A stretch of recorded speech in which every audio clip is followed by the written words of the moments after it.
Hello everyone. Welcome back to my channel. It's such a joy to have you here again, following this journey of Diep and James. A love story that has weathered storms, betrayals, and distance, yet still holds the light of faith and tenderness.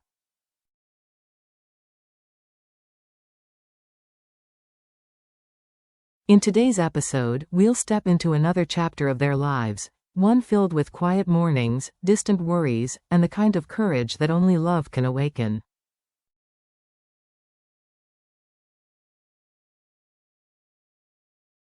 Will their bond be strong enough to withstand what's coming? Stay until the end to find out, and don't forget to like, share, and leave your thoughts for Diep and James as they continue their path through both love and hardship.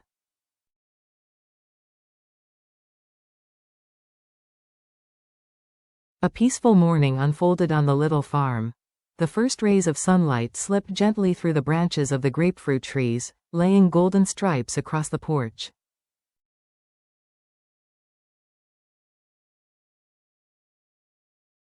The air smelled of dew and fresh grass, that familiar countryside calm that felt like safety itself.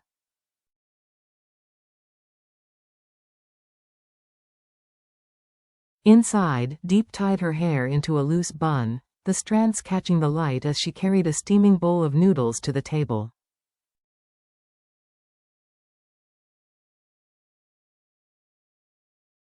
Across the room, little Nhi sat cross-legged on the floor, her cheeks rosy with concentration as she carefully colored a drawing titled, "Happy Family."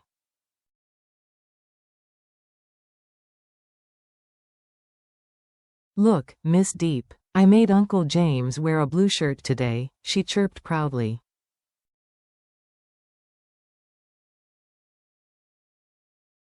Diep smiled, warmth glowing in her eyes. "Yes, that looks just like him," she said softly.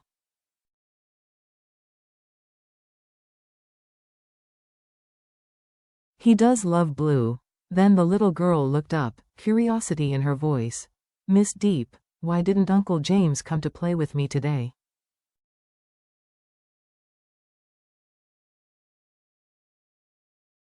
The smile on Diep's face froze, just for a heartbeat. Her eyes flickered toward the front door, where sunlight still shimmered across the yard.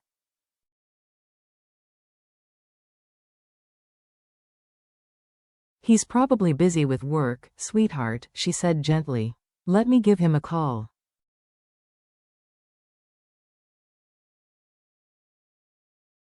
The phone rang once, twice, then silence. She tried again, and again. Only that cold, mechanical voice replied.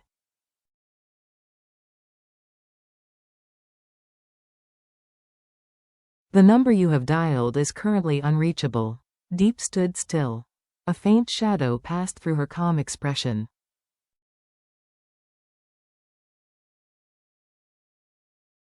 She sighed softly, concealing her worry behind a quiet smile. "Maybe his phone ran out of battery, dear."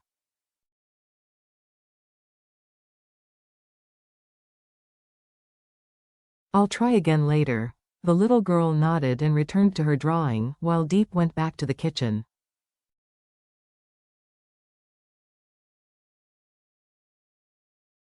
The soft clink of metal against the pot echoed in the stillness. A breeze lifted the curtain.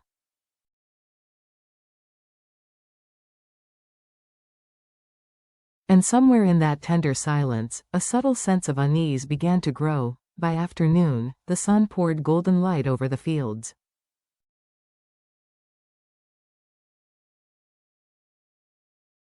The soil glowed warm beneath Diep's feet as she worked, her hands steady and sure.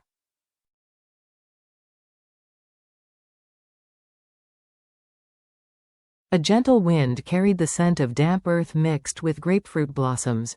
"We'll have to fence this carefully," she said half laughing, hammering bamboo stakes into the ground.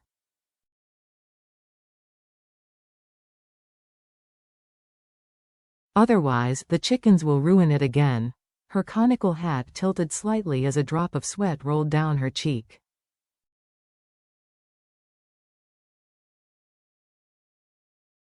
Behind her, little Nhi skipped through the soil, leaving perfect tiny footprints in the dirt.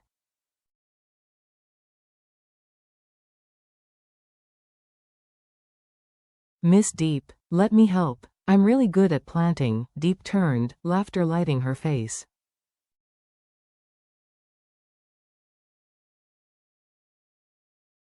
All right, but make sure you plant them in straight rows, okay?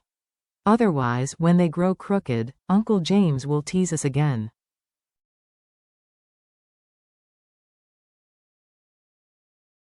The child giggled, pressing seedlings into the ground, mud streaking her small hands and cheeks.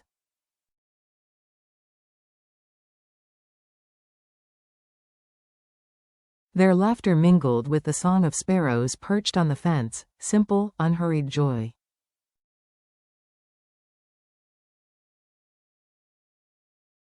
Beyond them stretched the grapefruit grove James had planted the year before. The leaves shimmered in the fading light, each tree heavy with ripening fruit, a living testament to their love and persistence.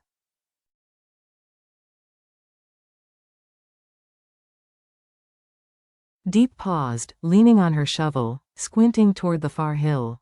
I wonder if James bought all the land up to that slope, she murmured.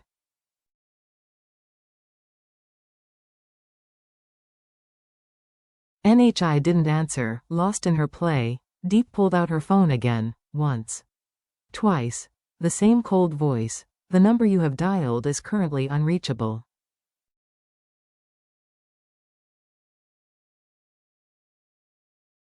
Her heart tightened. She smiled anyway. He must be busy, she whispered to the quiet fields.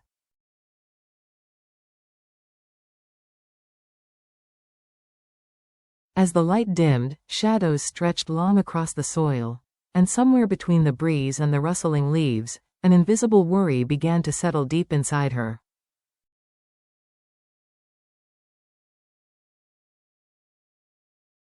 The next morning, sunlight flooded the grapefruit orchard. The air hummed with cicadas.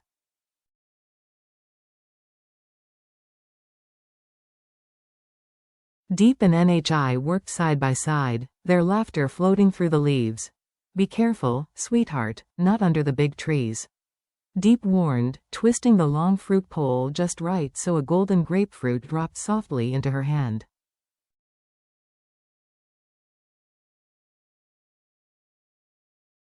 Here, try this one, it's perfect. NHI peeled it eagerly, juice running down her fingers.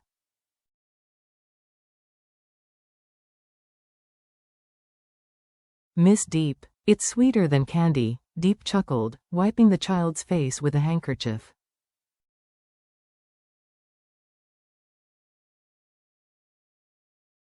As they worked, she looked out over the orchard, hundreds of trees James had once planted, now heavy with fruit.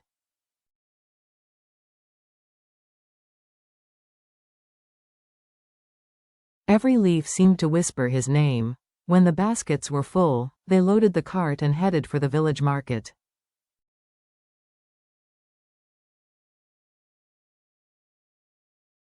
The dirt road was uneven, but laughter filled the air. The faint scent of grapefruit mixed with straw, sun, and dust, the fragrance of an honest day's work.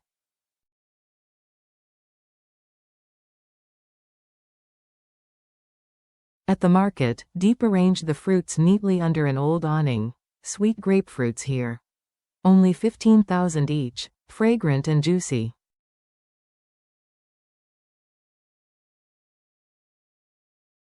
Her cheerful voice drew curious shoppers.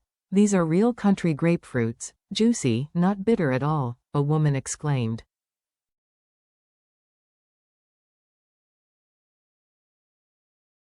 Little NHI handled the sales, packing fruit into paper bags, bowing politely, cheeks flushed with pride.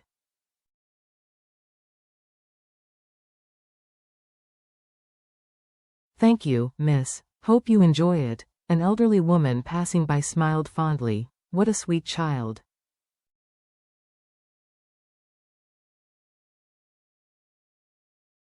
She'll grow up clever and kind, just like her mother. Diep smiled softly. She's not my real daughter, she said gently, but she's my heart.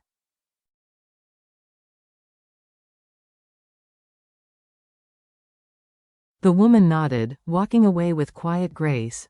The stall gleamed under the midday light, the grapefruits glowing like treasure.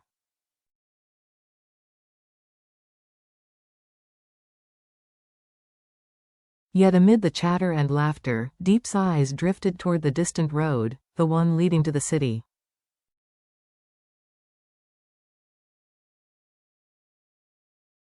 Still no message from James. She didn't call this time, she just smiled faintly, whispering to the wind.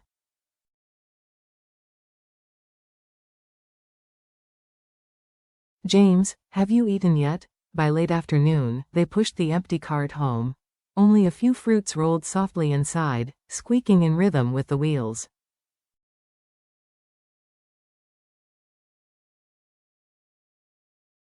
The air smelled of burnt straw, that sweet, nostalgic scent of home. Miss Diep, we sold so many today. NHI cheered, waving the small money pouch.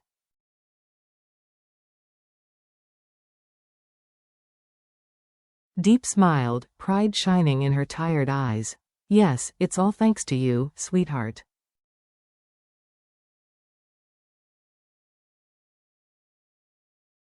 They stopped by a modest clothing shop. I'll buy a sweater for Grandma, Diep said.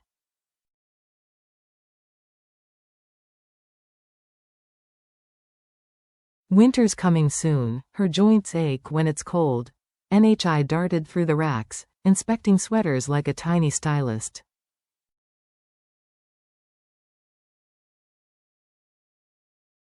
This red one, Miss Diep. It's perfect for Grandma, Diep laughed. You've got such good taste.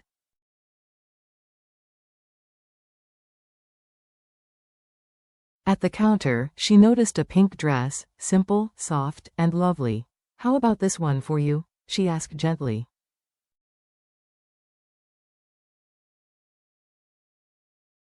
But NHI shook her head, clutching Diep's sleeve. No, Miss Diep. You don't have much money left.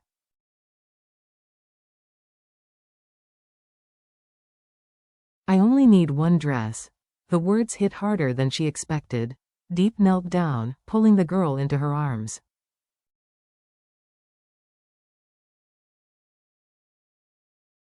Her hand trembled slightly as she brushed Nye's hair. It's okay, my dear.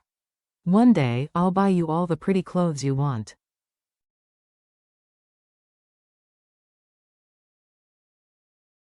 I don't need many, NHI whispered, smiling. I just need you. Diep turned away, blinking back tears, pretending to adjust the shopping bag.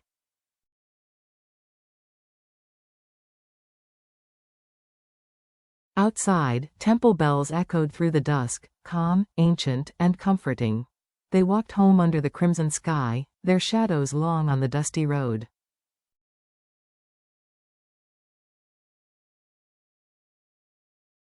At the end stood their small house nestled in the grapefruit garden, still glowing faintly in the twilight.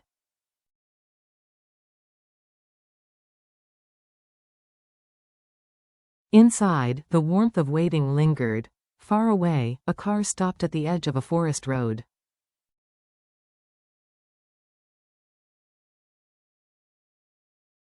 James stepped out, carrying only a backpack and a phone with no signal. He wanted to leave it all, the company, the pressure, the endless boardroom battles.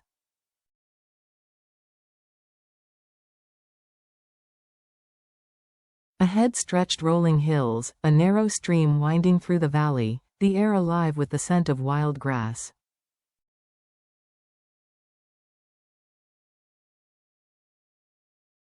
He followed the stream until it opened into a clearing. The sunset spread across the sky like fire.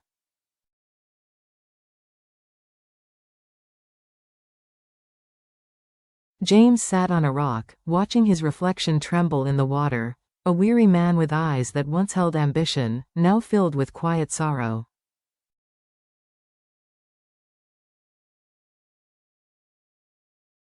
My father used to say, he murmured, that money defines a man. That love is a weakness.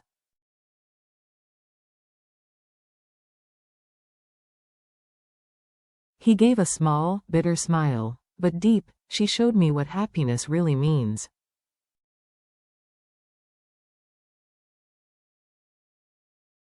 With her, I'm just me. No power, no title, just a man who feels alive. A gust of wind swept through, scattering leaves and a small photograph from his wallet.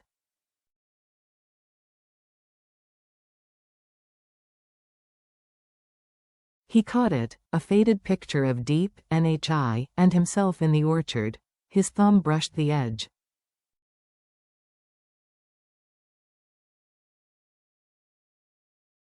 I'd rather start from nothing than live another day in that cage. As the last light faded behind the mountains, James stood tall.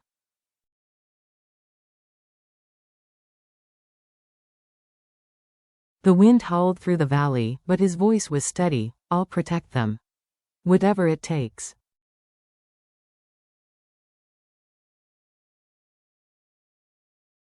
He remembered everything, the first time he saw Diep working under the sun, her hands rough but graceful.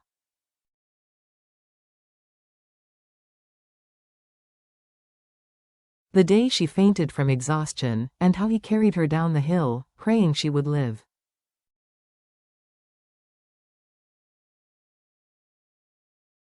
Her first word upon waking, James. Then the collapse of his empire, the betrayal from within.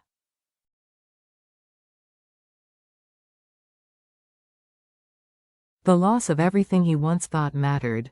And through it all, Diep stayed, with bread, with faith, with love.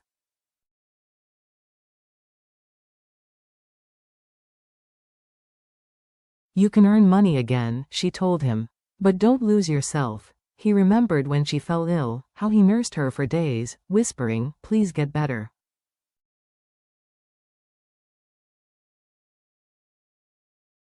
She had smiled weakly. When I recover, I'll plant a whole orchard for you. Then came the night they found little NHI, shivering by the gate.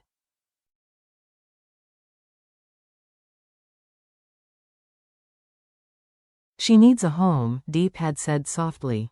And maybe, so do we. From that night, they became a family, not bound by blood, but by love.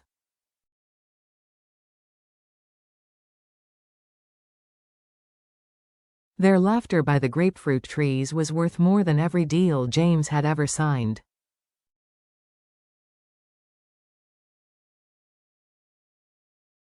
Now, under the star-filled sky, James knelt by his small campfire. The flames danced in his eyes, no longer the eyes of an heir, but of a man reborn.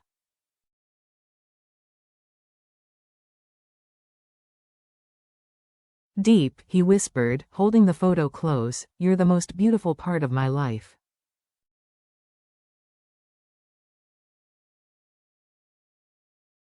Even if the world turns away, I'll still choose you. The wind answered softly through the trees.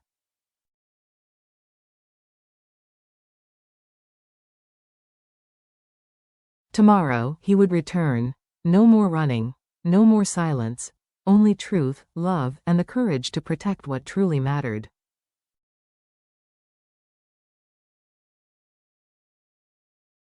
And so, as the fire dimmed into embers, the night settled, quiet, heavy, and full of promises.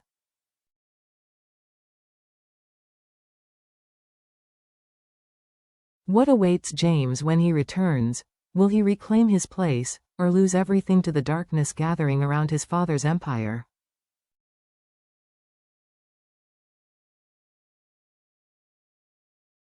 Stay tuned for the next episode, The Confrontation in the Dark, where long-buried secrets will finally come to light.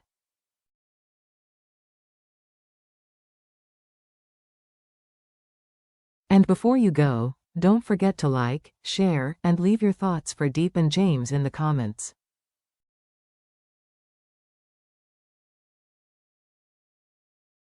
Sometimes, love isn't about the battles you win, but the ones you never stop fighting for.